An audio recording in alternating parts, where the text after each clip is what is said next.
News. సాహితీ శిఖరం కుప్పకూలింది. తెలుగు సినీలోకం మూగబోయింది. ప్రముఖ కవి, రచయిత సి నారాయణ రెడ్డి మృతితో సాహితీలోకం గుండె.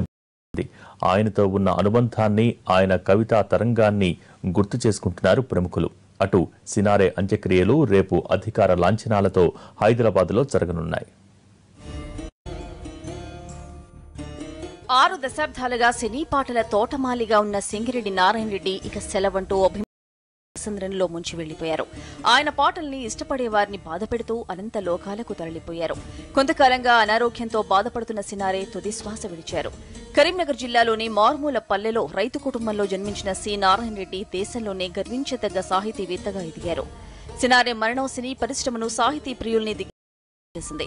ఎన్నో ఆణిముత్యాల్లాంటి పాటలు రాసిన ఆయన సాహిత్యానికి వెలకట్టలేని సేవ చేశారు. అందరికీ పాటల రచయితగానే తెలిసిన కవిగా ఆయన చేసిన కృషి ఎవ్వరితో పోల్చలేనిది. తెలుగు, ఉర్దూ, హిందీ భాషల్లో పట్టున్న నారాయణ రెడ్డికి అన్ని రకాల సాహితీ ప్రక్రియల్లో ప్రవేశముంది.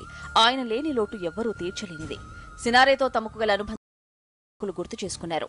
ఆయనతో పట్టుబట్టి పాటలు రాయించుకునేవారేమంటూ గుర్తు చేసుకున్నారు.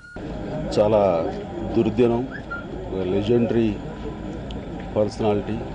ఈ సాహిత్య లోకంలో ఒక గురు వృద్ధుడు సి నారాయణ రెడ్డి గారు ఇంకా మనకు లేరు అన్న విషయం జీర్ణించుకోలేకపోతున్నాం. మనసు కలిసి వేస్తుంది. చెన్నైలో ఉన్నప్పటి నుంచి 1980 నుంచి కూడా ఆయనతో నాకు సత్సంబంధాలు ఉన్నాయి. ఎక్కడ కనిపించినా చాలా ఆప్యాయంగా పలకరించేవారు. అలాగే నా సినిమాలకి ఎన్నో పాటలు రాసి ఆ రకమైనటువంటి ఆయనతోటి ఆ సందర్భంలో నాకు ఆయనతో సన్నిహిత సంబంధాలు ఏర్పడినాయి. అలాంటి నారాయణరావు గారు లేరు అంటాం అన్నది వ్యక్తిగతంగా నాలాంటి వాళ్ళకి, అలాగే సాహిత్య లోకానికి, సినిమా లోకానికి కూడా తీరని లోటు. నా ఫస్ట్ పిక్చరు 1975 మా గురువుగారి దర్శకత్వంలో స్వర్గం నరకం. దానిలో ఆ రోజు పరిచయం డాక్టర్ సి నారాయణ రెడ్డి గారితో. ఆ పిక్చర్లో వారు మొదటి సాంగ్ రాశారు నాకు. ఆ తర్వాత నా బ్యానర్లో ఎన్నో పిక్చర్స్కు పాటలు రాశారు.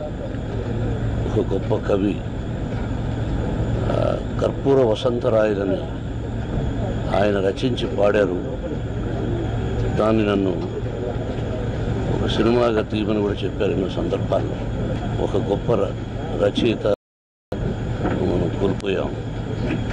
ఇక ఆయన లేరు అన్న వార్త చదవగానే మాలాంటి అభిమానులకి, ఆయన అభిమానులకి చాలా దుఃఖభాజమైనటువంటి రోజు. నా మొదటి పాట, నా మొదటి హీరో మా జమునమ్మ. అటువంటి మహాకవి సినిమా పరిశ్రమకి అద్భుతమైనటువంటి పాటలను అందచేసినటువంటి ఆదర్శమూర్తి. పెద్ద నక్షత్రాలు 2 పడిపోయాయి, ధ్రువాలు. ఇద్దరు నాకు కావలసిన వారు. కూడా నాకు ఆయన కడసి చూపు కూడా చూసే అవకాశం లేకుండా నాకు కొంచెం సుస్థి అయిపోయింది. నేను దీపానికి కిరణం ఆభరణం, అది వారు ఎంతో ఇష్టం ఆ పాట నారాయణ రెడ్డి గారికి. అలాగే ఆయన కోసం రాసుకున్నట్టు రాశారు ఆ పాట. ఆ దీపం ఎప్పుడు ఆరిపోదు, ఎప్పుడు ఆరదు. అందుకే ఆ పాట ఎల్లప్పుడూ అలాగా అందరి గుండెల్లో కంటే నా గుండెల్లో ఎక్కువ మెదులుతుంటుంది. సినారే అంత్యక్రియ ప్రస్థానంలో జరిగింది.